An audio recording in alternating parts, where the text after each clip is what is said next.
Excelentísimas e ilustrísimas autoridades, señoras y señores, como presidente de Nueva Economía Forum, tengo el placer de darles de nuevo la bienvenida al Forum Europa, la tribuna política y económica que organizamos con la colaboración de Asisa, BT y Red Eléctrica de España. Hoy tenemos el honor de recibir por cuarta vez en este foro a don Álvaro Uribe, senador y expresidente de la República de Colombia. Le va a presentar don Pablo Casado, vicesecretario general de Comunicación del Partido Popular. Querido Pablo, la tribuna es suya.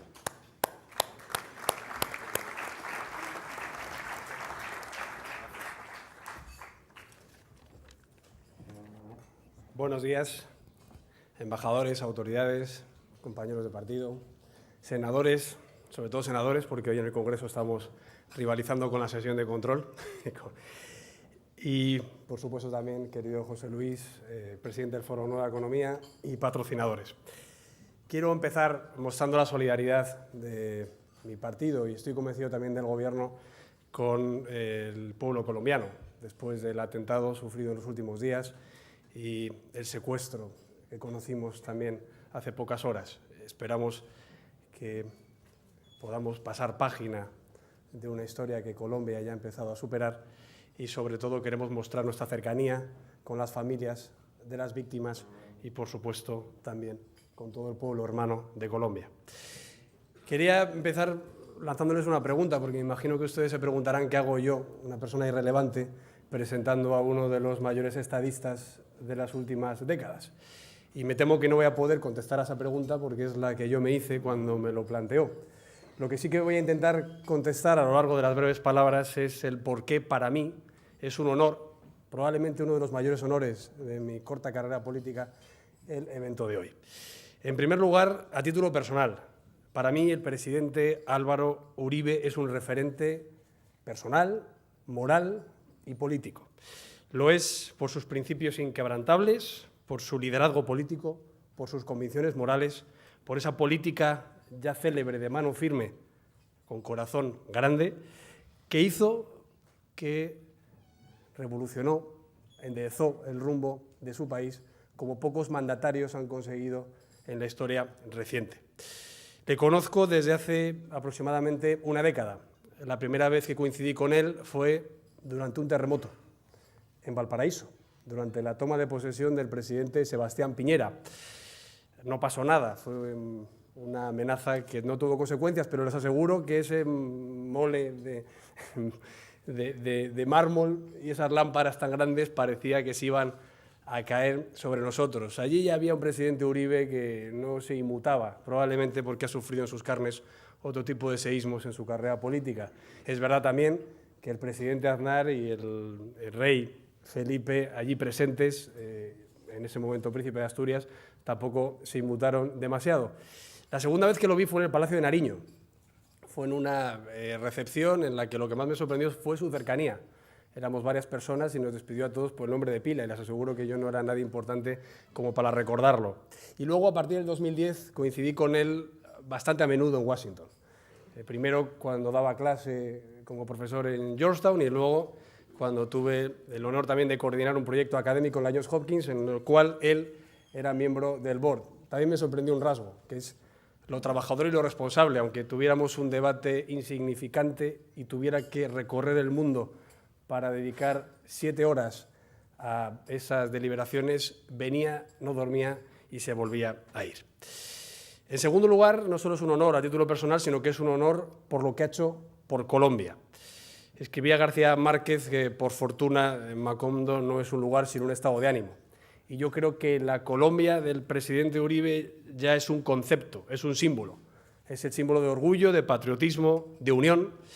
Y yo creo que es algo extraordinario que en un país un mandatario haya conseguido cosas tan pequeñas pero tan revolucionarias como permitir que alguien no se sienta inseguro en su propia vivienda o conseguir que alguien pueda ir por carretera a visitar a unos familiares sin ser secuestrado o asesinado. Esto no es casual. El presidente Uribe tiene una formación académica espléndida, tanto en Colombia como en los Estados Unidos. Fue alcalde de Medellín, fue gobernador de Antioquia, fue el primer presidente elegido en primera vuelta después de la reforma y fue el primer presidente en superar la barrera del 60% en su segundo mandato. Impulsó la política de seguridad democrática, sabiendo que solo con seguridad podría haber libertad, solo con libertad podría haber inversiones, solo con inversiones podría acabar con la pobreza y hacer cohesión social. Esa política de seguridad democrática tuvo unas dramáticas y felices consecuencias. Los secuestros bajaron a la cuarta parte, los asesinatos bajaron a la mitad, los atentados bajaron un 60% y los asaltos a poblaciones se redujeron por 6 durante su mandato. Mano firme, corazón grande, sin complejos, sin rodeos, afrontó las necesidades de un gran país.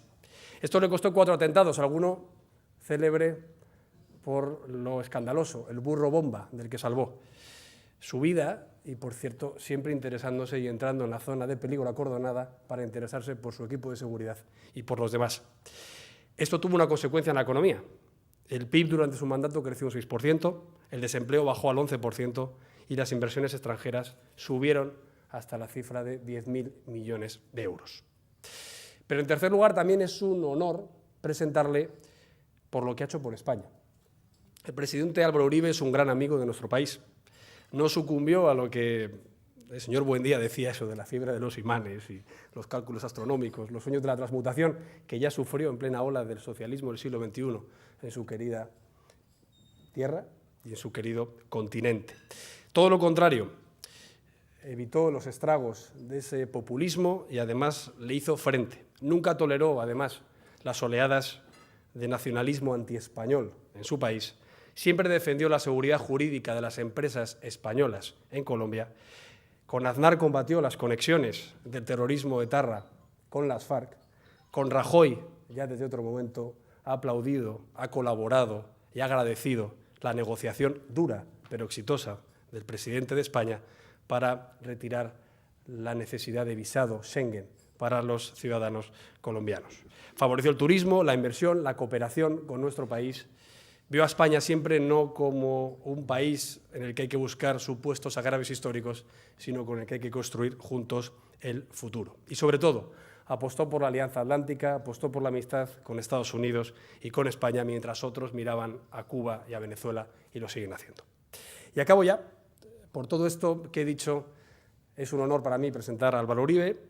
Es verdad que hay un cuento muy bonito de Borges, Ulrica, que para él era muy importante, porque lo llevo incluso a la lápida de su tumba, que decía que ser colombiano es un acto de fe.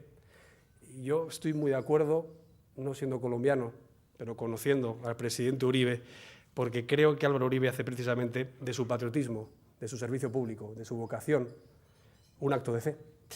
Fe en sus principios, en sus valores de libertad y seguridad, fe en la justicia sin atajos ni rodeos, fe en su patria, a la que ha consagrado y sigue consagrando su vida, fe en Lina y en sus hijos, que pueden estar muy orgullosos de tener un padre y un esposo valiente, honesto, y que ya forma parte imprescindible de la historia contemporánea. Ojalá, en vez de hacer series de Escobar, hubiera series de Uribe. Estoy convencido que su vida es un ejemplo para todos que tiene que ser aún más conocida y estoy convencido que aún le quedan a esa serie los capítulos más importantes. Por eso agradezco a los organizadores que organice este tipo de encuentros para dar a conocer más la voz de Álvaro Uribe y le agradezco muchísimo a él que haya tenido la deferencia inmerecida de pedir que le presentara y, por supuesto, le agradezco mucho todo lo que he expuesto, su amistad con España, su servicio a Colombia y el referente moral, político y personal que es para todos nosotros. Querido presidente, tiene la palabra.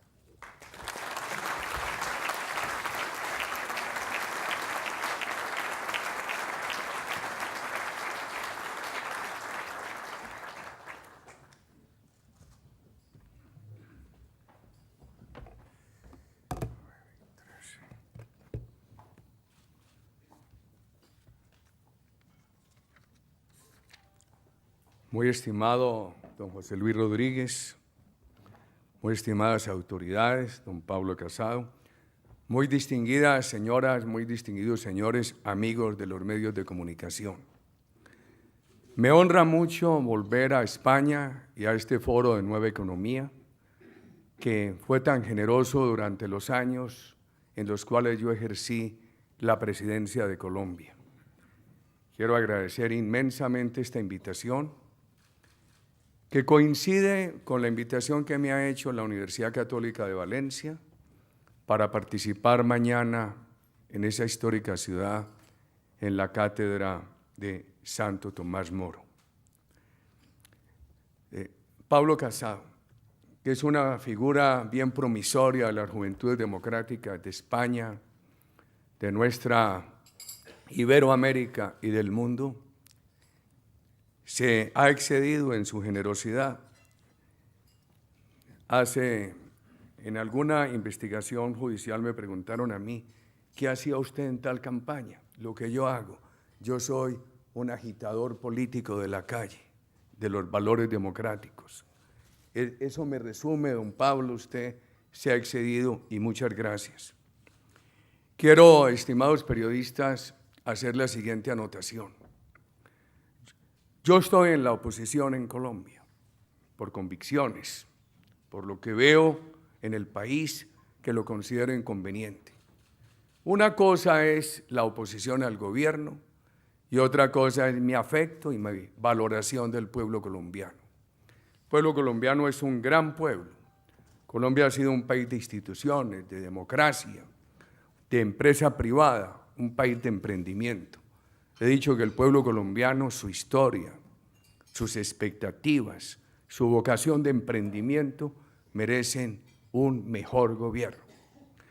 Cuando yo formulo críticas al estado actual de Colombia, algunos dicen, bueno, eso hace daño a la inversión. Al contrario, cuando los países tienen alternativas que además luchan para que se reconstruya una gran confianza de inversión, eso tiene que darle confianza a los proyectos de inversión nacionales e internacionales. Yo he venido mirando a América Latina alrededor de lo que llamo los 5 principios tutelares de la democracia: la seguridad, la confianza de inversión, la política social, la institucionalidad con la independencia entre instituciones y el pluralismo participativo, que por ejemplo en Venezuela se han eliminado totalmente y estamos ante esa emergencia democrática. Quiero referirme a 3 de ellos en el caso colombiano actual: a la evolución de la seguridad, de la inversión y por supuesto al impacto en la política social y al tema de la negociación con el grupo terrorista FARC, el cartel de cocaína más grande del mundo.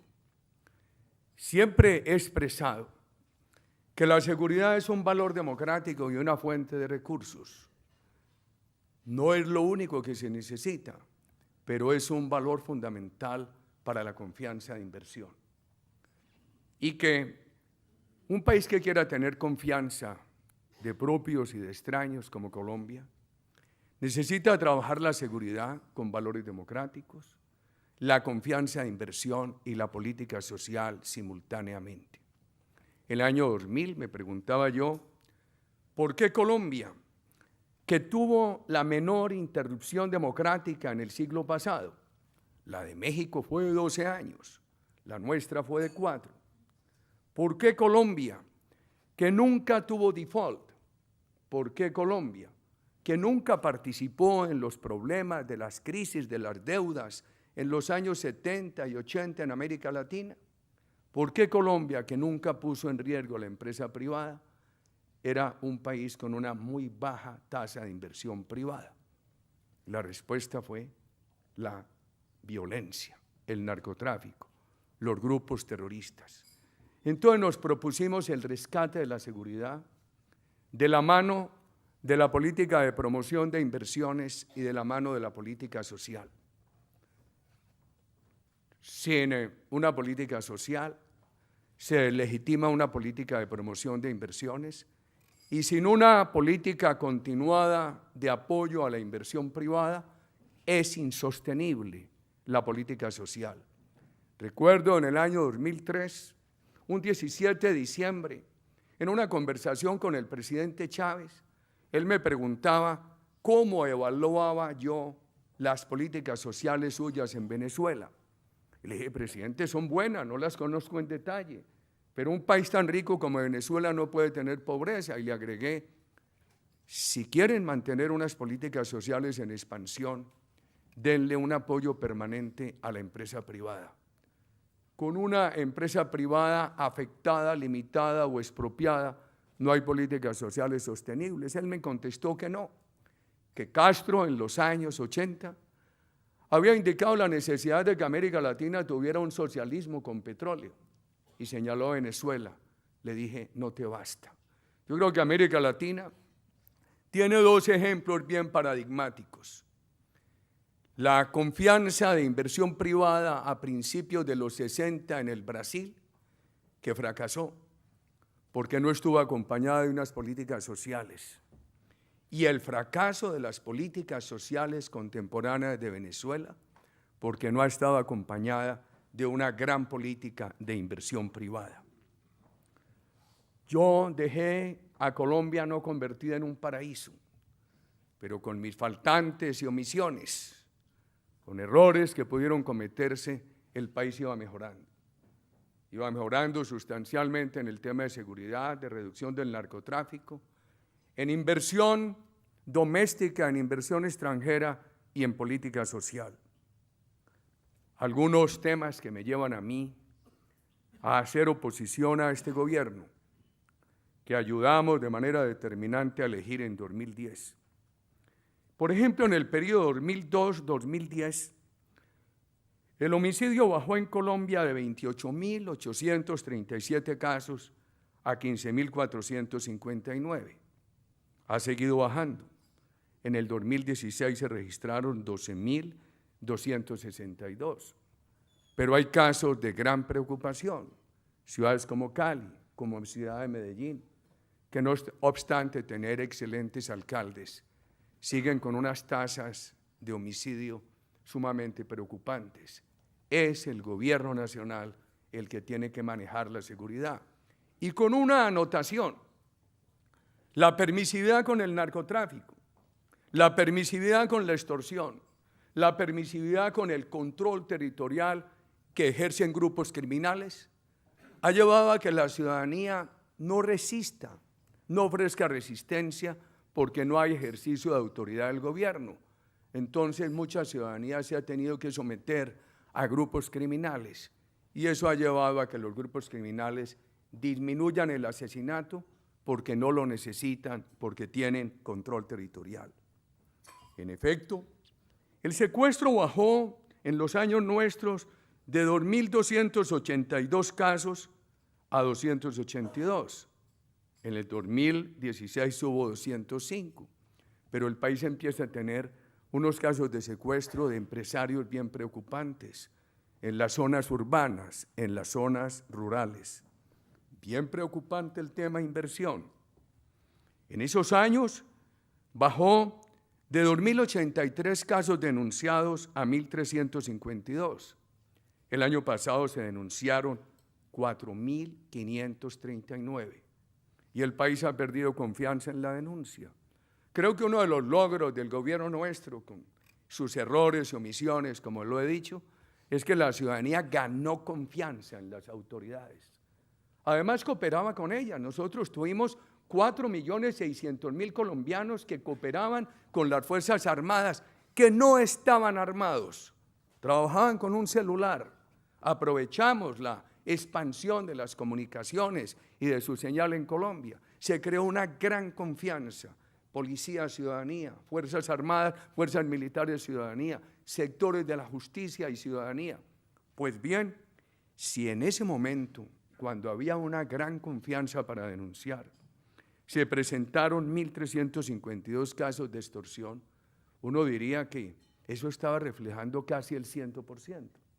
Pero el año pasado, cuando se ha perdido la confianza para denunciar, cuando la respuesta que dan algunos ciudadanos es que si no pagan extorsión, si en lugar de pagar la denuncian, corren riesgo a su vida, porque no sienten que haya una política de seguridad, porque encuentran a las Fuerzas Armadas, a la policía desmotivadas.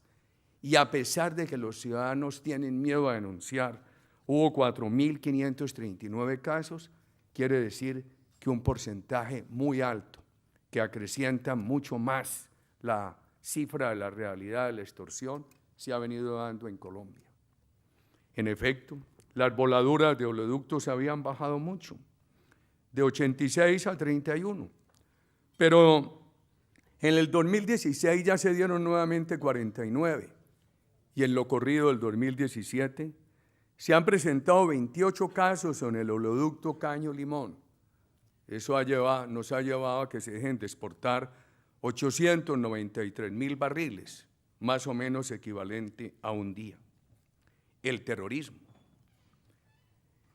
En los años nuestros, los actos terroristas bajaron de 1.645 a 471. En la actual administración, en el 2014 subió a 763. En ese momento, el acuerdo con la FARC permite que esos actos terroristas bajen a 215 en el año 2016, pero hay nuevamente una tendencia de deterioro. De abril del año pasado hasta este momento, en la sola ciudad de Bogotá, las estadísticas de la policía registran 10 casos de terrorismo. Y preocupa mucho, además de la extorsión, otras cifras de los delitos contra el patrimonio. Todo lo que les he dado son cifras oficiales. Y Colombia es un país que ha tenido unas fuentes de cifras oficiales con un alto nivel de credibilidad. Nosotros no utilizamos cifras paralelas. Cuando uno mira los delitos contra el patrimonio y examina qué ha pasado en el hurto a personas, vehículos, motos, residencias, comercio, entidades financieras, en el periodo 2010-2016, estos delitos han aumentado entre el 62.7% y el 126.5%. Hay un tema de mucha discusión, el crecimiento del narcotráfico. Cuando mi antecesor, el presidente Pastrana, firmó el Plan Colombia con los Estados Unidos, una gran política, una gran decisión. Se hablaba de que Colombia tenía 170.000 hectáreas de narcotráfico. La semana pasada, el secretario de Estado de los Estados Unidos y el senador Marco Rubio, en una audiencia en el Congreso norteamericano, afirmaron que los radares de los Estados Unidos detectaban 188.000 hectáreas. Habíamos bajado a 42.000. En el periodo 2000-2012, que corresponden 2 años al actual gobierno, se había bajado de 172.000, de 170.000 a 42.000. Y ahora los Estados Unidos habla de 188.000. Hace unos meses Naciones Unidas expresó que su cifra le daba 96.000 hectáreas, pero que en los últimos 2 años los cultivos habían crecido 47.000 hectáreas en Colombia. Y esto está acompañado de un crecimiento exponencial de la drogadicción. Hace muchos años, cuando empezó el narcotráfico, se decía que Colombia nunca sería consumidor, mucho menos, nunca sería productor, mucho menos consumidor. Y después nos convertimos en el primer productor de coca del mundo. La FARC pasa de ser una guerrilla marxista-leninista, estimulada por Castro, por Unión Soviética a principios de los 60, y se convierte en el primer cartel de cocaína del mundo, y tenemos hoy un grave problema de drogadicción en todo el país. Si habíamos logrado esa gran reducción de la droga hasta el año 2012 y ya no tenía incidencia relevante en el PIB, ¿qué explica este crecimiento? Tiene una explicación: el acuerdo del gobierno con el grupo terrorista FARC. Y es una de las razones que nos ha llevado a muchos a estar en la oposición. Por ejemplo, en ese acuerdo, desde el año 2012, no obstante que fue firmado el año pasado, desde el año 2012 se conoció que el gobierno aceptaba que en el caso de la FARC, el narcotráfico, como la extorsión, el secuestro, el atraco a bancos, etcétera, se considerarían delitos conexos con la rebelión, delitos conexos con el delito político. Por ende, sus responsables no irían a la cárcel, no podrán ser extraditados, gozarán de todas las prerrogativas de elegibilidad política. Y además el gobierno se comprometió a cesar las fumigaciones aéreas y en cuanto a la erradicación manual, aceptó que solo podría ser voluntaria, no obligatoria. Y se fueron desmontando programas tan importantes como el programa Familias Guardabosques. Colombia, que es un país de 1.142.000 kilómetros cuadrados, tiene 600.000 kilómetros de selva. Si ustedes me preguntaran cuál debería ser la principal contribución de Colombia en la política contra el calentamiento global, les diría preservar esa selva, que ha tenido en el narcotráfico el mayor enemigo. El gobierno nuestro, y nos ayudó mucho España, nos ayudó la Unión Europea.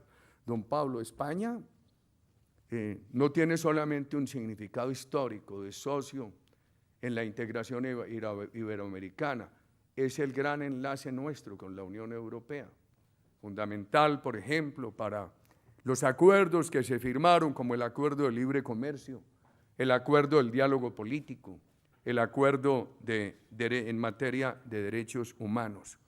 Pues bien, teníamos 100.000 familias rurales que previamente habían estado en el narcotráfico, se retiraron del narcotráfico, se comprometieron a mantener las áreas libres de droga, a vigilar la recuperación del bosque y eran remuneradas por el gobierno, programa que se desmontó. El gobierno nuestro extraditó cerca de 1.200 narcotraficantes, 14 de los grupos paramilitares, algunos de la FARC. Hoy, estos narcotraficantes de la FARC no van a la cárcel en Colombia y el gobierno se niega a extraditarlos. ¿Qué ha pasado? El país tiene hoy, dicho por la Fiscalía de Colombia, aproximadamente 3.500 organizaciones criminales. Todo delito en áreas de FARC se habla de disidentes FARC. Ya hay una gran discusión, porque el gobierno con sus cifras minimizaba los grupos disidentes de FARC. Y ayer aparecía en un noticiero de televisión una información de mucha mayor cantidad de grupos disidentes de FARC. La otra guerrilla, el ELN, que ha hecho varios atentados en Bogotá. No estoy hablando del doloroso último atentado al que se refirió don Pablo, porque todavía las autoridades no han expresado qué organización es la responsable de ese atentado, pero el ELN es responsable de muchos. Esa guerrilla estaba prácticamente desaparecida, ha tomado una gran fuerza. Sigue delinquiendo en Colombia. Muchos de FARC simplemente han cambiado de brazalete. Hoy tienen los brazaletes del ELN. Y el mal ejemplo cunde. A FARC se le permitió que siguiera asesinando mientras avanzaban en las conversaciones. El ELN tiene instalada con el gobierno una mesa de diálogo en Quito y sigue asesinando, secuestrando, extorsionando en Colombia. En el área donde han secuestrado a los 2 periodistas holandeses hace unas pocas horas, operan el ELN, opera la FARC, operan otras bandas criminales, es un área fronteriza con Venezuela, porque la dictadura de Venezuela tiene los siguientes grupos armados para escalar su represión: la Guardia Nacional de Venezuela, el Ejército de Venezuela, los colectivos privados que ha armado el gobierno y que están asesinando al pueblo de Venezuela, y las 2 guerrillas colombianas, el ELN y la FARC. Esa zona donde han secuestrado a los 2 periodistas holandeses es una zona contigua, es una zona en la frontera con Venezuela, que desde que llegó Chávez han convertido a Venezuela en un santuario de terroristas. Por supuesto, nosotros tenemos otro motivo de mucha preocupación: el deterioro económico. La economía puede tener momentos de dificultades, fases negativas de la economía. A nosotros lo que nos preocupa es que una fase negativa esté acompañada o soportada en un deterioro de la confianza e inversión. Si no hay deterioro de la confianza de inversión, se supera. Así superamos la crisis de 2008-2009, donde no solamente sufrimos la crisis de la economía internacional, sino el cierre del mercado por parte de Chávez a los productos colombianos y la implosión de las pirámides financieras del narcotráfico en Colombia, que intervino nuestro gobierno, pero había una gran confianza de inversión. Ahora se ha deteriorado esa confianza de inversión. Vamos a mirar unos temas de crecimiento, de formación bruta de capital, de plataforma competitiva y del sector financiero y de petróleo. Por ejemplo, en el año 2012 el crecimiento de la economía fue del 0,8, pero en el 2007, cuando ya llevábamos 5 años de esas políticas, ese crecimiento estuvo en el 8. Cuando viene esa crisis de la economía internacional, acompañada de las 2 crisis particulares de Colombia a que les he referido, Brasil, Chile y México tuvieron crecimientos negativos muy altos. Colombia logró un crecimiento positivo del 1.9 y el siguiente año ya estaba en el 3.6 y el siguiente en el 6.4. Y eso se ha venido deteriorando, porque ya el año pasado fue del 2.7, este año en el primer trimestre del 1.1. Pero esto no es, como lo ha dicho el gobierno, un tema de petróleo. Colombia nunca fue un país petrodependiente. Aquí empieza a haber un tema de desconfianza de inversión. Yo medía siempre en el gobierno qué está pasando con inversión, qué está pasando con formación bruta de capital. Y miraba más la formación bruta de capital, porque puede haber un flujo de inversión extranjera que simplemente sea compra de activos en Colombia y que no necesariamente se traduzca en expansión de la capacidad productiva. Entonces, teníamos unos registros muy altos de formación bruta de capital. El año pasado fue negativa, 3.6. Por ejemplo, en maquinaria de equipos fue negativa del 15%. Este año, en los primeros 3 meses, fue negativa del 0.7%, adicional al negativo del 3.6 del año pasado. Y el reporte de confianza de industria en abril de este año fue negativo del 8,5%. Es mi gran preocupación, el deterioro de la confianza e inversión, que el gobierno siempre lo niega, pero las cifras muestran otra realidad. Por ejemplo, cuando examinamos nuestra plataforma competitiva, Colombia se había convertido en un gran líder latinoamericano en ese reporte del Banco Mundial que es el Doing Business. Habíamos logrado la posición 37, ahora estamos en la 51. Nos mantenemos en el otro indicador del Foro Económico Mundial más o menos en la misma posición, entre el 68 y el 61. Entonces se habla de que el país, para mejorar la competitividad, tiene el tema de las concesiones de 4ª generación. Está bien. Sin embargo, yo veo unas preocupaciones. Una preocupación con las concesiones de 4ª generación es que abandonaron muchas vías importantes que el país venía haciendo. Una segunda es que hay parálisis de obras, como en el caso Odebrecht, en una de las autopistas más importantes del país, que es la autopista Bogotá-Santa Marta, 1.100 kilómetros. Suspendido Odebrecht por los problemas de corrupción, ya debería estar reactivado ese contrato con otra empresa. Ese contrato se adjudicó hace muchos años. Odebrecht tiene uno de los 3 tramos. Y vemos otra preocupación. Si se deterioran los indicadores fiscales financieros del país y ya hay unas advertencias peligrosas de las calificadoras de riesgo, la última es de Nomura, se puede dificultar mucho la financiación de esas autopistas. A mí me correspondió resolver todos los litigios de inversión extranjera que en su momento tenía Colombia. Nos propusimos resolverlos.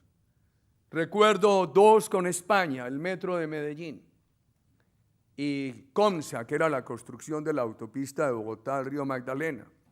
Conflictos que llevaban muchos años y los resolvimos. E hicimos una cosa importante, para superar el temor de los funcionarios a firmar este tipo de acuerdos. Hecho el acuerdo, pero antes de formalizarlo, lo publicamos a la ciudadanía. Y solamente cuando hubiera una especie de visto bueno ciudadano, de visto bueno de órganos de control, se formalizaba. Y eso dio mucha tranquilidad. Una de las propuestas de nuestro partido, el año entrante que hay elecciones, es crear un mecanismo de aval moral que supervise acuerdos rápidos entre inversionistas y el Estado colombiano que superen los litigios de inversión. Esos litigios de inversión, sin soluciones ágiles, rápidas, que le den credibilidad a la opinión pública, se convierten en un gran obstáculo a la confianza del país. Este gobierno desmontó la ley de estabilidad. Yo creo que los países hoy, en el caso latinoamericano, no les basta con tener unos incentivos de inversión en un momento, porque el inversionista se pregunta, bueno, hoy me dan esos incentivos, ¿y quién me asegura que en 4 o 5 años con un cambio de gobierno no los quiten? Por eso nosotros creamos la ley de los acuerdos de estabilidad. Y ocurre lo siguiente, yo recuerdo haberle dicho al actual gobierno cuando empezaba, no quiten las normas de estabilidad, no quiten los incentivos de inversión, que Colombia lleva muy poquitos años recibiendo una gran inversión con una gran confianza interna, y miren, no se necesita. Y el gobierno quedó muy tranquilo porque los quitó los incentivos tributarios, quitó la ley que permitía los acuerdos de estabilidad y durante unos años continuó la inversión. Lo que realmente ocurre es que siempre hay unos intervalos. Por ejemplo, el día que se toman unas decisiones de fomento de la inversión, al otro día no aparecen esas inversiones. Las empresas tienen que estudiar esas normas, mirar los proyectos, estudiar la factibilidad, financiarlos. Y cuando se toman decisiones contrarias, como las que ha tomado Colombia en los últimos años, que derogan los incentivos de inversión, tampoco aparece una inversión negativa de inmediato, porque vienen en camino una serie de proyectos de inversión que finalmente siguen su curso, pero el desmonte de los incentivos de inversión y de las normas de estabilidad que empezaron con la llegada de este gobierno ya se expresan en la disminución de inversión y en ese indicador negativo de la formación bruta de capital. Impuestos. El Business Insider del Reino Unido dice que la economía colombiana es la 4ª en el mundo con mayores impuestos. El gobierno ha dicho que dejen la ley una senda para disminuir impuestos en los años que vienen. En opinión nuestra, si no hay una reducción del 2.6 del PIB en materia de gasto público, no es posible una reducción de impuestos. Una de las propuestas de nuestro partido es que Colombia tiene que reducir sustancialmente los impuestos, crear mecanismos de estabilidad en las normas, y eso va a obligar a una gran reducción del gasto público. El tema del endeudamiento del sector público. El endeudamiento del sector público en nuestros años bajó del 55.7 del PIB al 43.1, está en el 54.8. Y entonces cuando uno lo mira con países desarrollados que han tenido endeudamientos del 120 del PIB, dice, bueno, no obstante que haya pasado del 43.1 al 55% es bajo, lo que pasa es que en la caja tiene un gran peso, o sea que hay que medirlo es por el peso en la caja.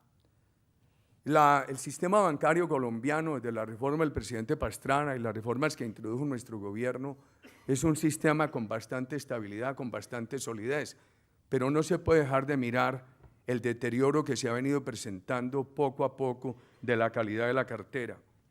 Colombia, que no ha sido un país dependiente en petróleo, en el año 2002 tenía 1.632 millones en reservas.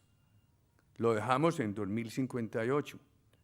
El año pasado terminó en 1.665.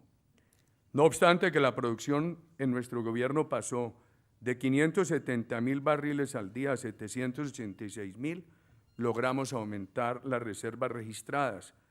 Y este gobierno subió la producción a 1.060.000 barriles al día, pero ha bajado sustancialmente las reservas. Se dice que por el precio, no es por el precio.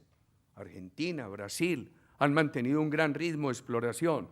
La caída de la exploración en Colombia se da por desconfianza, por los temas de falta de liderazgo en el manejo de las comunidades, por la derogatoria de los incentivos de inversión, etcétera, y se da antes de que empiece la caída de los precios.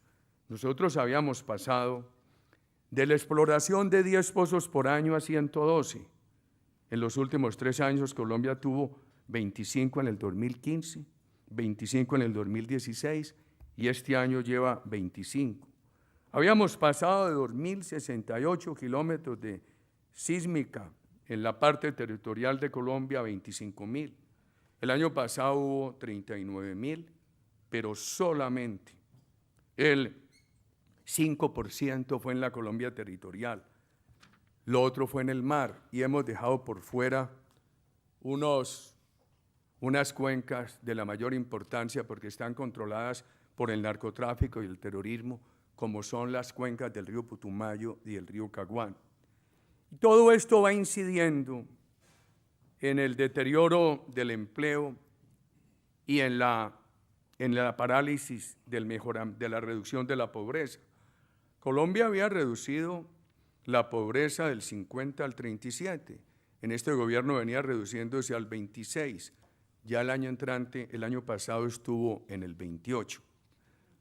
No quiero referirme al tema de independencia de instituciones que ha sido seriamente afectado.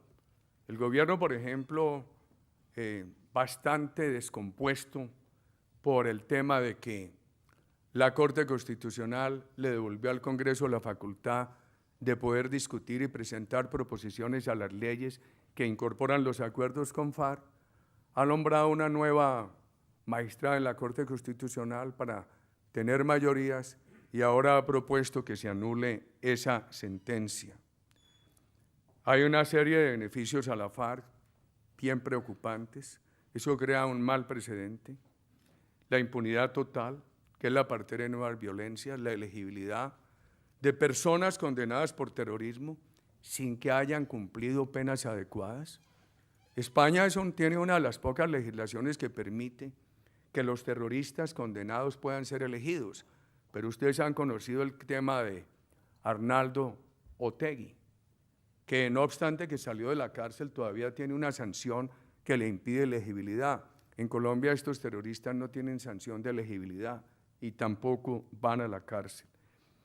Esto, además de todos los beneficios que le dan en dinero al grupo terrorista FARC y le permiten utilizar su dinero ilícito para su acción política.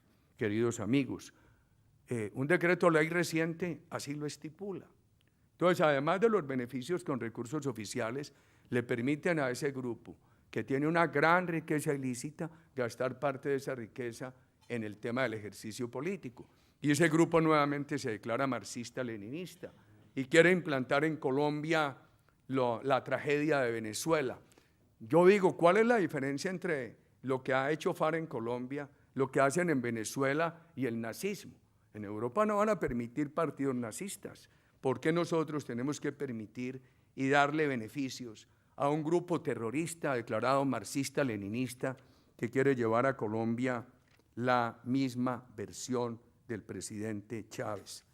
Bueno, voy a suspender aquí. Hay otras preocupaciones muy grandes con el tema de FARC. No quiero dejar de mencionar esta. ¿Cómo se limita la gobernabilidad?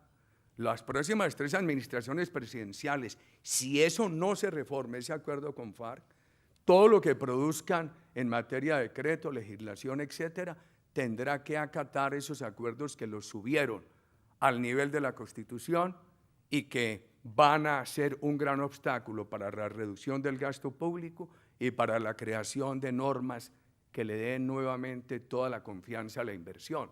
Entonces, a mí se me pregunta mucho, si ustedes ganan el año entrante, ¿se eliminarán los acuerdos? No, ¿Se modificarán? Sí. Y esta es una de las razones, esta que les acabo de dar, por lo cual es necesario modificar estos acuerdos, distinguidos amigos. No sé, don Pablo, algunos temas que quieran mencionar, preguntar, etcétera.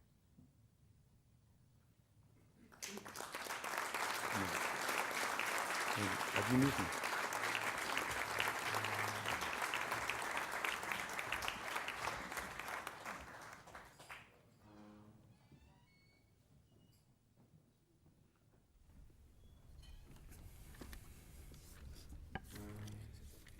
Muchas gracias.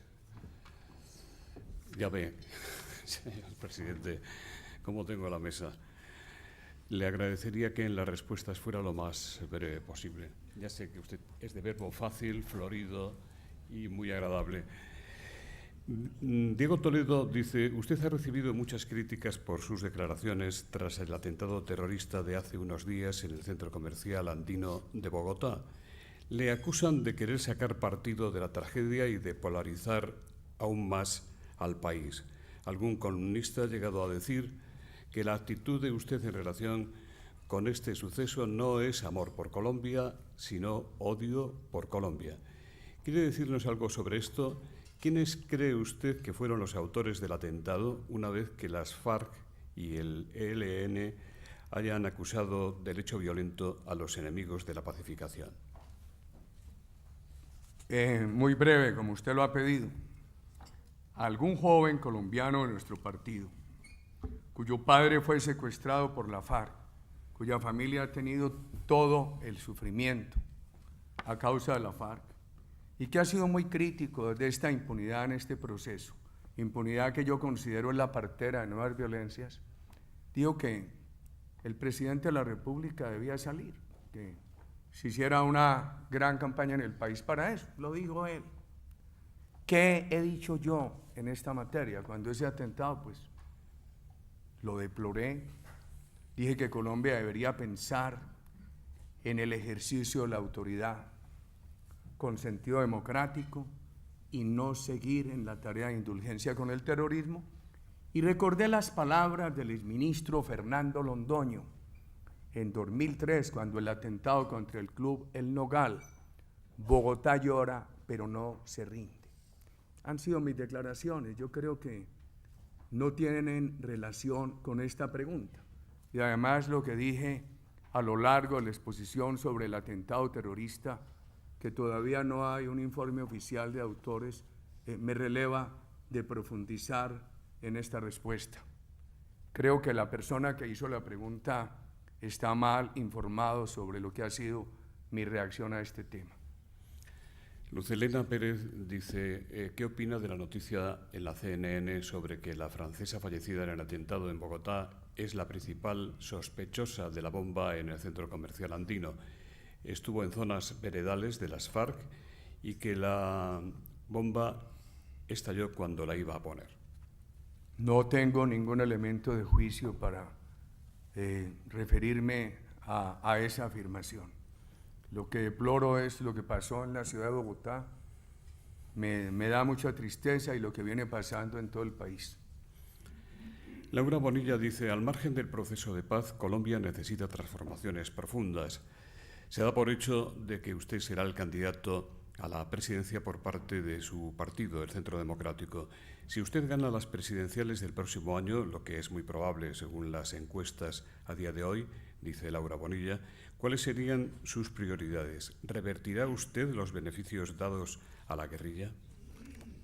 Primero, yo no puedo ser candidato a la presidencia.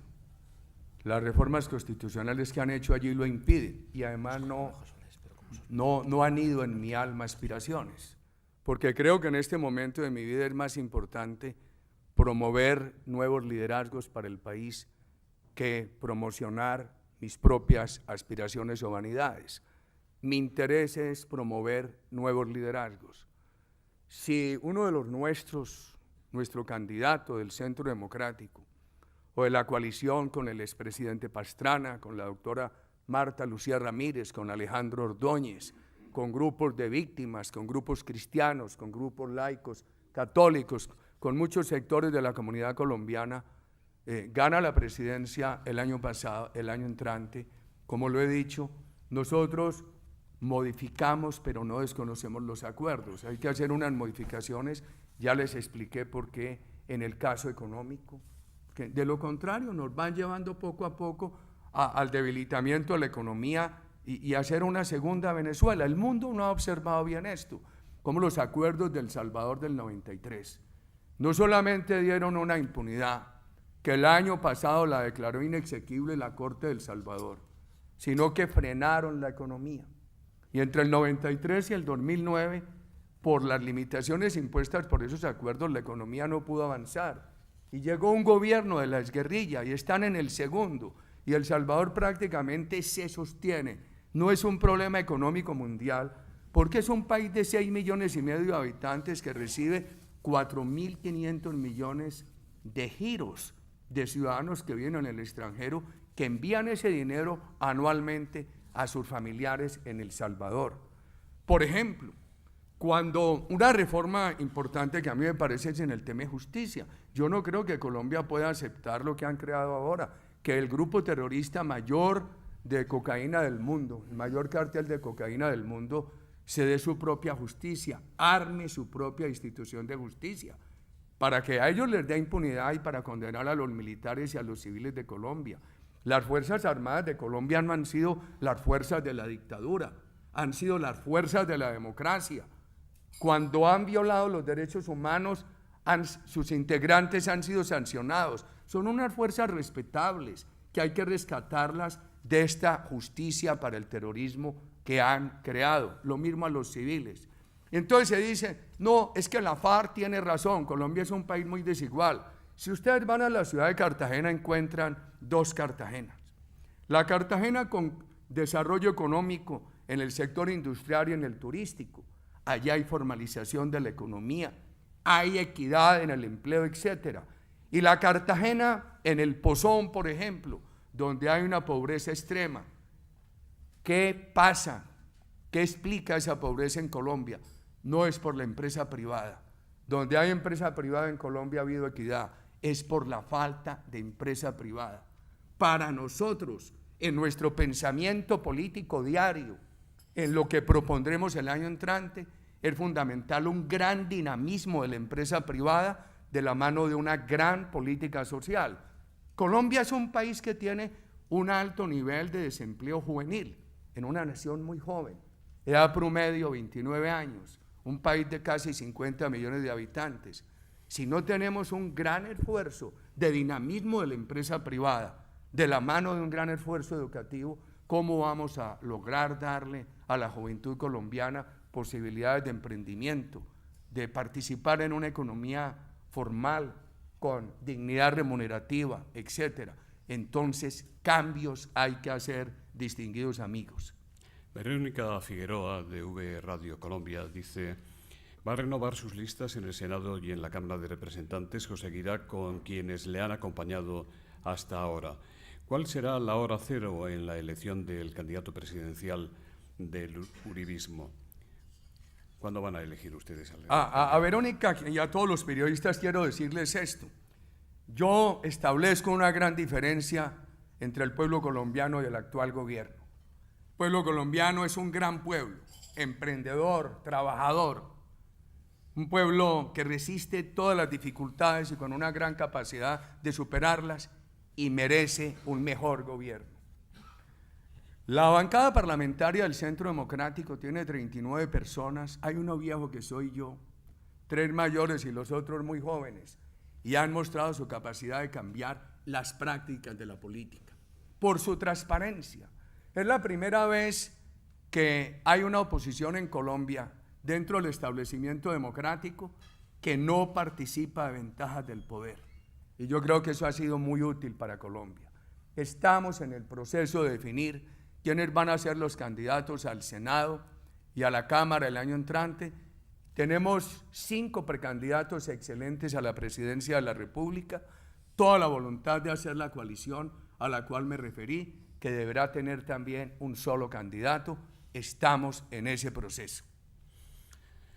Aurora Domínguez dice, ¿qué valoración hace de la nacionalización o expropiación o intervención por el gobierno colombiano de Electricaribe, que fuera filial de la española Gas Natural Fenosa? ¿No debería resarcirse a la compañía española por lo que es claramente atentatorio de la seguridad jurídica?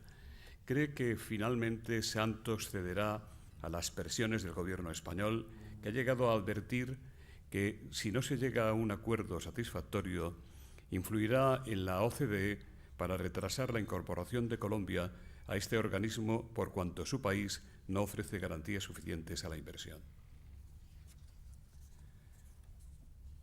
Antes de que a mí me tocó un pequeño periodo con la empresa de propiedad de gas natural, pero me tocó un largo periodo con los antecesores también españoles. Cuando yo llegué a la presidencia, estaban próximos a suspender el suministro de energía a 500 corregimientos y a 100 municipios. ¿Qué hicimos? Creamos 3 fondos. Un fondo para mejorar los recursos para el subsidio en la tarifa a los sectores más pobres. Un segundo fondo para extender la conexión a las zonas no interconectadas. Y un tercer fondo para mejorar las redes de distribución en áreas densamente pobladas, pero con redes informales. Eso funcionó. Tuvimos unas reuniones periódicas de empresa, alcaldes, comunidades, gobierno nacional. Yo dediqué muchos sábados a ese diálogo y logramos acuerdos. Por ejemplo, logramos acuerdos para que se hicieran unas inversiones y las comunidades pagaran a tiempo. Esa es una población muy pobre, donde está esta empresa de gas natural. Pero nosotros habíamos logrado porcentajes de recaudo de tarifas del 97% y habíamos logrado bajar las pérdidas al 18%. Yo creo que eso funcionó en su época, pero el presidente de la República, que era quien les habla, se involucraba directa, personalmente y permanentemente en la solución. Lo deseable es que ahora hubiera una solución, porque yo creo que eso ya se sigue deteriorando. Silvia Romero escribe, dicen que el Papa Francisco I fracasó en su intento de reconciliarles a usted y al presidente Santos el pasado mes de diciembre. ¿Cómo fue realmente aquel encuentro con su santidad en el Vaticano? ¿Por qué el entorno de don Juan Manuel Santos dijo entonces que habría sido una encerrona, entre comillas, para la que usted se había servido del Procurador General Carrillo y de don César Alierta, este último muy cercano al Papa Francisco I y que preside una fundación papal? No, yo me emocioné mucho al tener la oportunidad de saludar, conversar y recibir la bendición de su santidad. Y me tocaba hacer lo que hice. En la primera media hora de conversación con él, le expresé mis preocupaciones por el acuerdo. Preocupaciones no en vano. Por eso contra el mundo el año pasado ganó el no en el plebiscito en Colombia. Contra el mundo.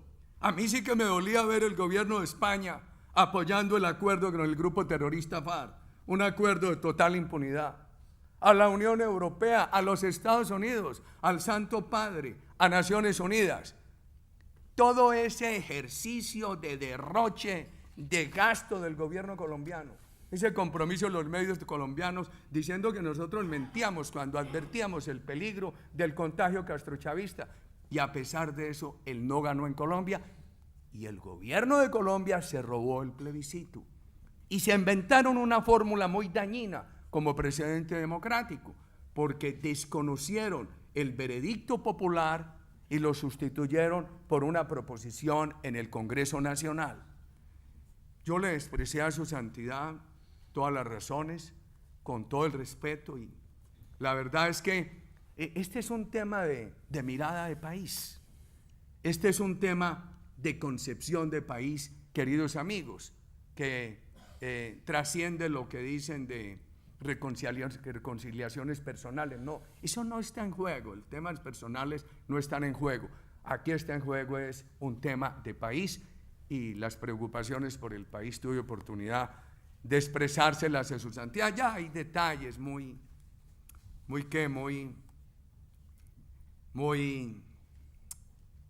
coloquiales, emotivos, etcétera, de esa experiencia que para mí fue muy grata.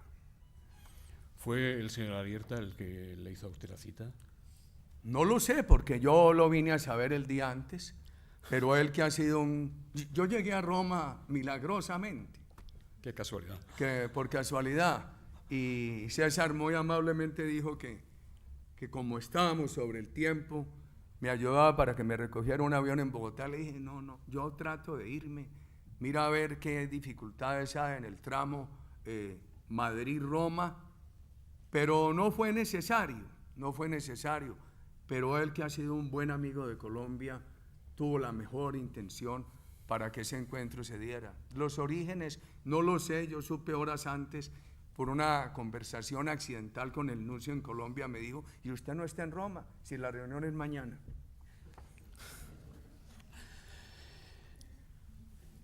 El empresario hispano-colombiano Karim Chufi se dice que Colombia es el primer productor de cocaína y España es el segundo consumidor de la Unión Europea después de Inglaterra. ¿Qué le diría a España para ayudar a erradicar el consumo? ¿Usted cree, esta pregunta la hace Antonio Fernández, ¿usted cree que si Colombia no está en quiebra es por el empuje de la actividad del narcotráfico? Y si es así, ¿cómo Colombia va a dejar de tener esa explotación? Colombia, yo le pregunté a uno de los economistas más importantes de Colombia, de un gran prestigio internacional, profesor que ha sido en la Universidad de Harvard. Le pregunté en el 2000, ¿qué peso puede tener el narcotráfico en la economía colombiana? Y me dijo el 5% del PIB. Le pregunté en el 2010 y me dijo ya es irrelevante. Y recientemente ha aparecido que está teniendo un peso del 3,5% en el PIB. O sea que es bastante preocupante. Y la historia de Colombia es que a medida que crece el narcotráfico, se desvanecen totalmente las posibilidades de los sectores reales. Crece el narcotráfico, se afecta a la industria, crece el narcotráfico, se afecta a la agricultura, los servicios, la tecnología, etc. El tema, la Constitución colombiana en una cláusula del año 2009 dice, Colombia no penaliza el consumo, pero tampoco había una política agresiva de rehabilitación. Lo que sí penaliza es la distribución, pero eso queda muy mal con lo que ha pasado ahora con la FARC, que no solamente tiene impunidad para el narcotráfico, sino para delitos atroces. Es un grupo responsable de la violación y tortura de casi 7,000 mujeres, del secuestro de casi 12,000 niños. Y miren este engaño, contra la mayoría del pueblo colombiano expresada en el plebiscito. El gobierno dijo que le daba esa indulgencia al narcotráfico porque la FARC lo había utilizado para financiar la rebelión. Los Estados Unidos acaba de reclamar porque salió de la cárcel un señor Nader de la FARC. Están saliendo todos los que habían en la cárcel, el del carro bomba al Club del Nogal, el que los secuestradores de personas extranjeras, los responsables de las mayores atrocidades. Y ahora ha salido uno de la cárcel que cobró $4 millones como rescate por un secuestro de extranjeros en nombre de la FARC y se apropió personalmente de ese dinero. Lo mismo el narcotráfico. O sea que aquí no solamente tomaron unas decisiones que son un pésimo precedente de esa indulgencia con el narcotráfico, sino que están violando lo que ellos mismos decidieron. Yo creo que lo que definió la cláusula constitucional de Colombia de 2009 es equilibrado. Y uno lo que sí tiene es que llamar la atención de todos los países. Nosotros nunca pensamos que tendríamos un problema de producción, nos convertimos en el primer productor de coca.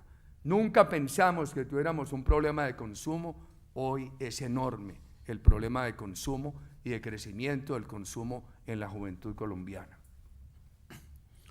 Sara Valencia dice, usted ha dicho que los españoles nunca habríamos dado a ETA la impunidad que Santos da a las FARC. ¿Cree usted que el gobierno español ha apoyado a regañadientes el llamado proceso de paz de Colombia? ¿Cree que hay división de opiniones en el seno del Ejecutivo de Rajoy y en el propio Partido Popular?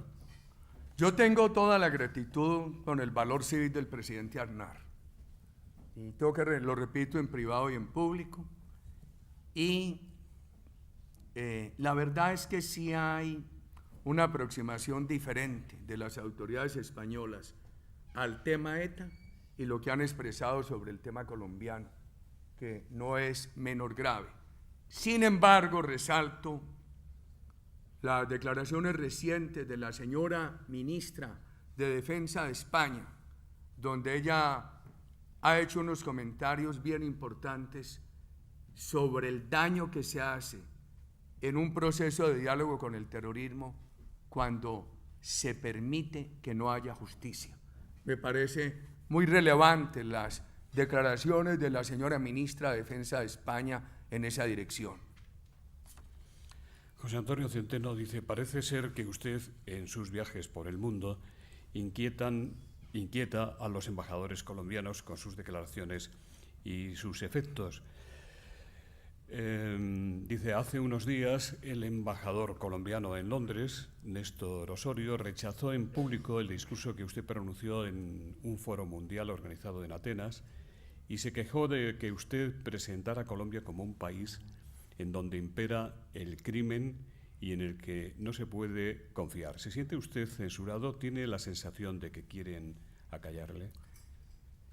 Yo invito a la comunidad internacional a tener toda la confianza en el pueblo colombiano. El pueblo colombiano que por su espíritu democrático el año pasado derrotó al mundo, que quería apoyar el referendo, el plebiscito en favor de la FARC. El pueblo colombiano es un pueblo laborioso, amigo del emprendimiento, de la empresa privada, de las libertades democráticas. Mi crítica no es al pueblo colombiano al que amo, es al actual gobierno, del que discrepo fundamentalmente. En cuanto a embajadores, hoy no veo por aquí uno de ellos.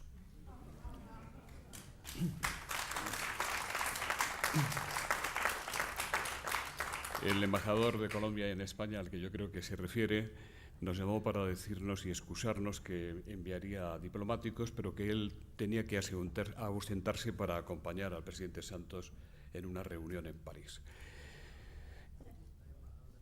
La embajada de Holanda, desde ella, dice: hay un nuevo secuestro de 2 periodistas holandeses por el Ejército de Liberación Nacional. ¿Qué le parece y qué hay que hacer?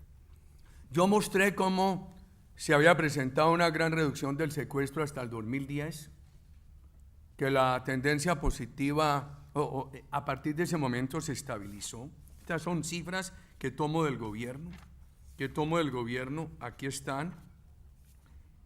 En el 2010 hubo 282 casos, el año pasado hubo 205, pero empieza a presentarse un tema de secuestro preocupante en muchas regiones.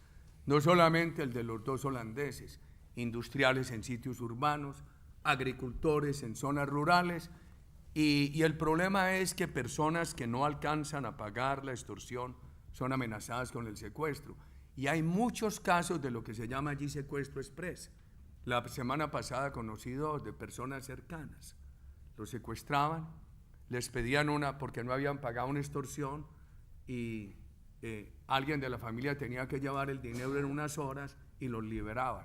Entonces reconozco una cosa, cómo venía el comportamiento hasta el 2016, pero expreso una preocupación porque el secuestro está reapareciendo fuertemente en la sociedad colombiana. Todavía no se refleja dramáticamente en las cifras, pero cada caso es motivo de honda preocupación. Carlos López Combarros dice: ¿pudieron terminar ustedes con la guerrilla hace muchos años, como hicieron otros países de la región, y evitar que la guerrilla se convierta en narcoguerrilla? ¿Es más fuerte la guerrilla que el ejército colombiano hoy día también? A ver, primero, no es posible comparar el caso colombiano con otros casos de América Latina, porque en otras partes de América Latina hubo insurgencias civiles en armas contra dictaduras. Colombia ha tenido un Estado de Derecho, un Estado de libertades, de instituciones, un Estado democrático respetable. Y ha sido desafiado por el narcoterrorismo. Es en los gobiernos de Alberto Lleras y de Laureano Gómez, del doctor Guillermo León Valencia, personas de todas las credenciales democráticas, que después de que se había dado toda la posibilidad a las guerrillas partidistas de movilizarse, los remanentes de las guerrillas partidistas patrocinados por Cuba, por China, la China de entonces, con patrocinio soviético, se convierten en guerrillas marxistas-leninistas y terminan como los principales carteles del narcotráfico. Y aparecen los grupos paramilitares que toman también el narcotráfico finalmente como su principal fuente de financiación. Colombia no ha tenido una insurgencia civil contra una dictadura. Colombia ha tenido unos grupos narcoterroristas desafiando una democracia. Entonces, es lo primero que hay que hacer, porque a la comunidad internacional esto no se le ha dicho. Al contrario, en los últimos años, para legitimar el proceso con la FARC, que no es un proceso de paz, es un proceso que legaliza unos dineros de esta gente, que legaliza unos cabecillas del narcoterrorismo y que genera muy mal ejemplo. Se ha presentado la FARC como una gran reivindicante política de las angustias del pueblo colombiano, a las Fuerzas Armadas de Colombia como unas fuerzas de la dictadura cuando han sido democráticas, respetables, y a la empresa privada colombiana no se le ha reconocido lo que ha hecho. Allí donde opera la empresa privada colombiana, el país avanza y avanza bien. Entonces, nuestra preocupación no es porque haya procesos de paz, sino por esos procesos de paz con esa impunidad, con la elegibilidad de terroristas, etcétera, etcétera, que generan más violencia como lo está viendo Colombia. La última pregunta la hace Rosario Montes. Dice, ¿qué le parece la posición adoptada en el posconflicto, como se llama en Colombia por parte del gobierno de allí, por parte de la Iglesia Católica? ¿Cree usted que la Iglesia evangélica fue decisiva para que triunfara el no en el plebiscito? ¿Confía usted en que los protestantes se integren en la coalición que usted promueve para presentarse a las elecciones del próximo año? Hay una cosa que en el ejercicio de la política que yo hice en la juventud no era tan clara. Grupos religiosos se organizan hoy y participan en política.